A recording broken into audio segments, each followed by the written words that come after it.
I came to Ananda village, Ananda community, in 1969. I was, I think, number 11. There were 10 people here at the meditation retreat.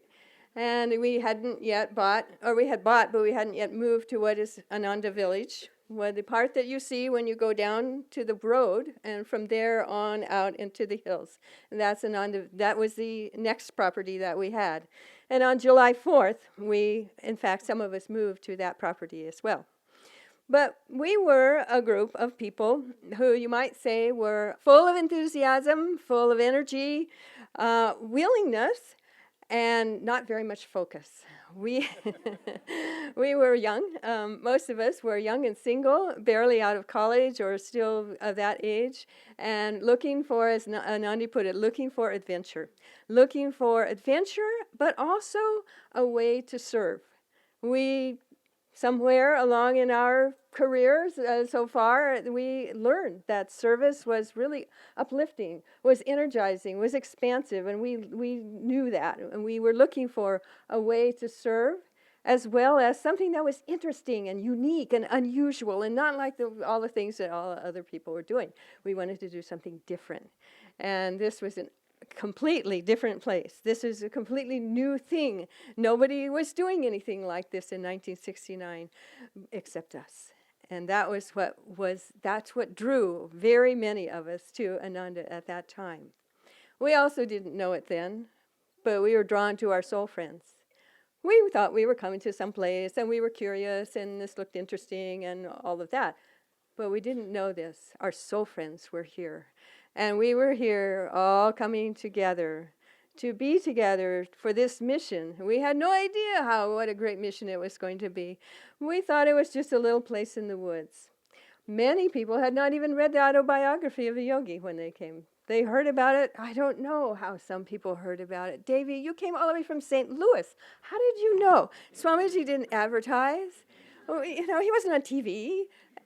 People from all over the United States knew about this, somehow, the right people, and they came. We got a few wrong people as well. That was okay. They came and they left. This this wasn't theirs. Okay, that's all right. They came and they went away.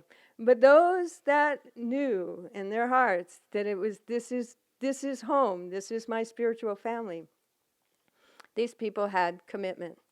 And so, in fact, we had lots of adventures and all sorts of things that had to be figured out, and, troubles with the neighbors, and we had to, fulfill county requirements and all sorts of things which we'd never done before and which were extremely scary sometimes. But we did it. And we did it with what? With our soul friends that we see day in and day out, the people who help us to stay firmly on the path, to keep our commitment alive. And that commitment, you might say, is an aspect of attunement, isn't it? It's something that we have to have in order to keep going day in and day out. We have to keep that commitment. And so we are helped in that by all our Guru Bhais, by all our soul friends that we meet day in and day out. So in that first summer, we did our best. This was the first year of retreats. Swamiji held retreats. I believe it was twice a month. I'm not sure on that. But very regularly, he held retreats. He did about 99% of the work of the retreats. He was helped by Jyotish and Satya, who led the sadhanas. And the rest of us did our best to keep the place clean and serve the meals and so forth. But Swamiji did almost every bit of it. So the summer went by. We also came down, some of us came down to what was called the farm at the time, and we tried to create community there. We had some success and some failure, and at one point we had over 100 people here all at once. Fortunately, they didn't all stay, because that was more than we were ready for at that time. But they came, and many of them left, but some stayed. A few stayed. And the months went by, and summer went by, and finally, we had an opportunity to test our commitment. We had an opportunity to develop focus. It was called winter. It rained a couple of times. And we had been camping out all summer. It was lovely here in the summer. camping and no problems. We didn't have to even have a tent most of the time. We just camped out. And then it rained. It rained a lot when it rains. And so we knew that something was going to happen here. We were going to have to make some decisions, and we were going to have to motivate ourselves to do something about shelter, or we were going to have to go somewhere else. So we got together, and we actually did manage to organize ourselves. We didn't know what kind of shelter we could have because, of course, we had no money. And so one of the things that came up were, how about a teepee? Nobody ever lived in a teepee in their life. Most of us probably never even saw a real teepee, but we thought that might be fun. Before there was Amazon.com, there was a book, a catalog called the Whole Earth Catalog. And in the Whole Earth Catalog, you could order a book on just about any arcane subject in the world. Things to make. And there was a book in there about how to make a teepee. So I ordered the book and got the book. And a bunch of us read the book. And it was the most comprehensive book on teepees that there probably is anywhere. It told you how to make them, how to live in them, and how to live the life of a teepee person, and on and on. And so some of us got enthusiastic about this idea. Let's make teepees. And so it was perfect for me because I was not a builder. I never could pound nails, but I knew how to sew, and it told us how to sew the teepee. So I thought, oh, that would be good for me. I could do that. So we needed to get some poles, the poles that you use to hold the structure up, and as it turned out, the poles that we were told the type of tree that was needed to make these poles is a lodgepole pine. It's called lodgepole because the teepees are called lodges. And they happen to grow only about 20 miles away from us, right here in Nevada County. And so we got permits from the Forest Service to thin their plantations of lodgepole pine. And we went there, and we organized a work party. And we went to this place, and we cut the poles. This was a great surprise to us, that we were able to organize this, because as I said, we were not focused, we were young, and we just really didn't know what we were doing. But we managed to organize ourselves to the point where we got some people together for cooking crew, we got people together to cut the trees. We managed to go into town and go to several secondhand stores and buy a special tool that was needed to strip the bark off. These things are sort of antique. They aren't just at any hardware store, but we found them. We got a half a dozen of them. And we went there to this place. We had a couple of trucks. The place is, as I say, about 20 miles from here. And we camped out for 4 or 5 days. And we had a wonderful time. We managed to work together in harmony. We had meals. We enjoyed ourselves. We chanted at night. We meditated together. And we had a great time. This was really about the first work day we ever had, 1969. And that was the foundation of work days ever since. We found that not only did we managed to actually accomplish something. That was really a big deal, that we actually did what we set out to do. But not only that, we realized how much fun it was to work as a team, to work together for a common purpose. It doesn't really matter what the purpose is. A bunch of teepee poles, okay, well, whatever, that's fine. But whatever it is, that's sort of secondary. But it was so much fun to work together, to spend this time together on a common purpose. And so that's what we did that first year. That was how we started some of our shelter. Okay, there was more to the teepees, but that's another story. There was a lot more involved in making them work, but that's another story. Then it was time, once we had some shelter, then it was time to think about how we were going to earn a living. We did have to eat. And Swamiji had paid the bills throughout the summer for the retreat, because some of us were working for the retreat. But he wasn't really too interested in supporting us throughout the winter. We weren't going to have a retreat in the winter. We weren't yet ready, set up to have winter retreats. And so it wasn't exactly the right thing for us to be Swamiji working hard all winter long to support us. And so we saw it was very important that we needed to have some kind of income, some way of earning a living. And Nevada County was not really the place to go to get a job. It was in economic decline at the time and not a place where you could get a job. Not only that, after our experience with the teepee poles, we realized how much we enjoyed working together. And we wanted to have businesses where we could work together. And so that winter, some people went to San Francisco. Jyotish was one. And he, along with other people, started some businesses there and brought them back here to Ananda village. We had several of them. I'm just going to highlight a few because we had many of them. But one was a suitcase factory. You wouldn't think of that, would you, when you're thinking... Someone went to Oakland and bought out a man who wanted to sell his suitcase factory, brought it here, set up the equipment in the barn, and we made suitcases for a while, foot lockers, for quite a while. Sold them somehow. They got sold in San Francisco again. We also had Benai and Haridas had a jewelry business where they made jewelry from dried wildflowers. They were very nice. And as a matter of fact, I wish that I had a picture. If anyone does have a picture or the real thing of any of that jewelry from back then, I'd really like to know about it. So we had those two. Swamiji had his business of his books that he wrote, and they were printed here. We had a print shop here. We had printing presses in what is now Master's Market, right there on the ground floor of the Master's Market. Those three, and then Jyotish went to San Francisco, and he learned how to make incense. Now, incense at least fits in a little bit more at least better than the suitcase factory. Fits in a little bit more with what we do, doesn't it? We use incense in our practices here. So Jyotish learned how to make incense, and he brought the process here and taught us, all the rest of us, how. And I hope I won't bore you with this, but I'd like to tell you the process because it's very unique. It's very, very strange. You'll probably never meet anyone else who does this. But we had to start with, first we went off to Sacramento and bought a lot of bamboo shades. You know, the kind that you put in your bedroom because it's too hot there, and then it's there to keep the sun out.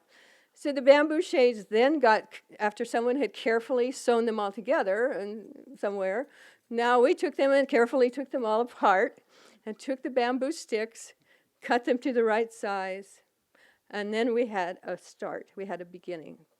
The bamboo sticks then were put into one of Jyotish's inventions, a very nice rack, which placed them all very carefully and very symmetrically in a row, and then another row, another row, another row, until you had a nice box full of sticks sticking up.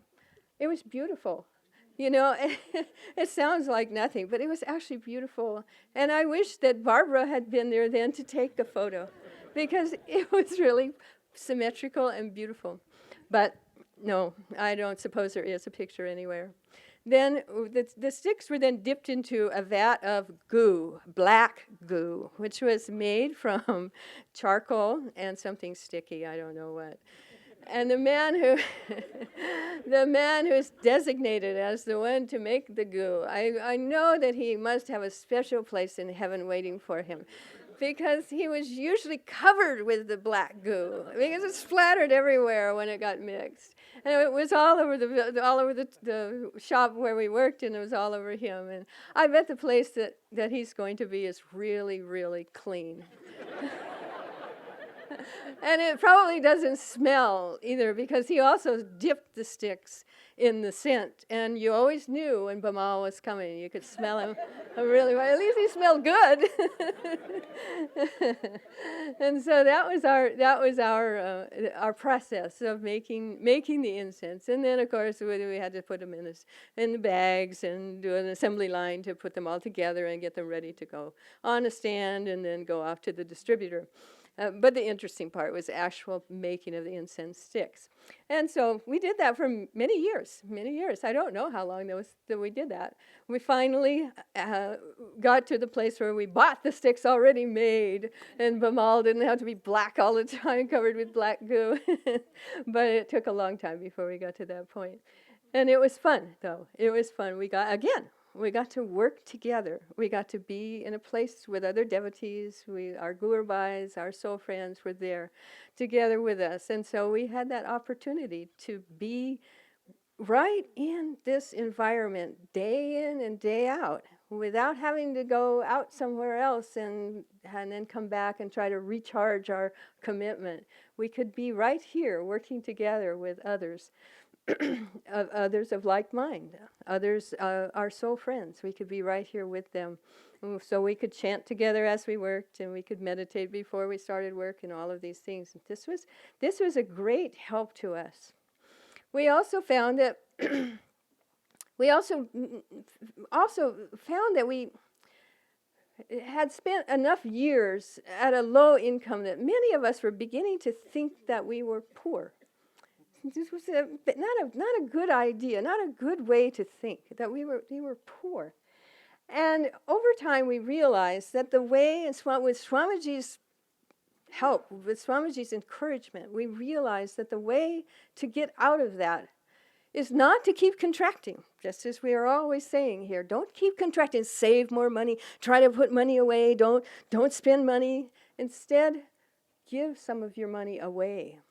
Give it to Ananda, give it to some other organization if that inspires you, give it to your friends. Try in some way to systematically give some money away every month. And so we started a tithing program. We started off small, and we told people, whatever amount you feel comfortable tithing, then do that. The word tithe means a tenth of your income, but that's not necessary. Whatever you feel comfortable. And slowly, very slowly, but steadily, we began to magnetize opportunities. Shivani talks in a letter that she sent me once, a fundraising letter, how it wasn't long after that the Ananda construction business started, and then that began to magnetize jobs and better jobs, and other people who had maybe lost a job somewhere else got a better job. And this happened again and again and again. And so we found that by this idea of not contracting, of, I'm poor, I have to hold on to my money, but instead, I'm so wealthy I can give money away, that began to be a truth, that it was no longer just an affirmation, that it was actually a reality on a physical plane of, yes, I can give money away, and the more I do it, the more comes back to me, the more opportunities come back to me. And so we found that too helped. It helped to bring us up to a better, higher level on the material plane. We also had our children here. Many families came. In fact, when I came in 1969, there was already one family here.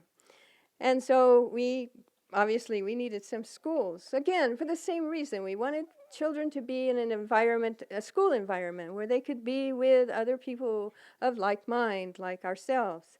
And so we began some schools. The very first school that was here, I don't remember the year, but it was 70 or 71, something like that. It was the Ananda High School, which had been a school in the Bay Area called Pacific High School. And those people came to visit, and they liked it so much that they came back and they brought their school and they opened a branch of their school here. And they were here for several years, just a high school, not the elementary school, but they were here. They were an important part of the community, being part of everything that was happening. They were working on all the different projects that we had, as well as their studies. And Mayatri Jones is a graduate of that school. So she lives here now. She's been here for some years as an adult with children of her own. And now, and so that was our first school. Then a couple of years after that, or maybe it was during the same time, Nitai came here on a visit. And he was a student still, a college student, getting his teaching credential. And he came and he saw the need. It was getting pretty obvious that we had quite a need for a school by this time. And so he came, when he finished his studies, he came back, and he started the Ananda school. It started in a chicken coop, just like most of our other businesses start in some humble surroundings. He started his school in the chicken coop, and his first job was to clean out the chicken coop. And so he and the children together cleaned it out. And from there, the school grew little by little, a grade at a time, perhaps, and a few children here, a few children there. And now, look at what it is now. It's a big school up on the hill with many buildings and many students. Many students who come from outside because they know this is a good school. They know this because they've heard this through word of mouth. They've met children that go to our school. They know it's a good school. And so all of these things have come about through people coming and committing themselves to this ideal. Attunement and commitment, these two things together have been what have made us continue, what has helped us to keep going in the face of, lots of obstacles, all the time obstacles. That's the way it always is. We always have obstacles. But with commitment, we just keep going. We don't change our mind. We don't decide, well, no, I guess I'll go down and be a dentist instead. We're here. We're here to do whatever it needs, whatever we need to do in order to make Ananda be a success. And so this is what it needs. I have a show and tell also for you. I wrote a couple books. So I would if you're enjoying the stories that you're hearing today and you'd like to read some more, these are two. They're in the boutique. They're available in the boutique. The first one, the yellow one, is the first decade or so up until the fire, shortly after the fire. And then this is the next decade plus. It goes up into the 90s. And this is the second one is about the centers. So beginning with the garage of the eternal religion and moving on up into the 90s. And I believe maybe Dallas is the last one that's mentioned in this one. And so if you enjoy the stories, there's some more here. Also, if you have your own story to tell, I would like to hear it, because we're beginning to put these on websites and blogs and things like that. You can actually go to ananda.org to read the stories from the first book, and later on the second book will also be on the web or on a blog. And so I thank you so much, and joy to you.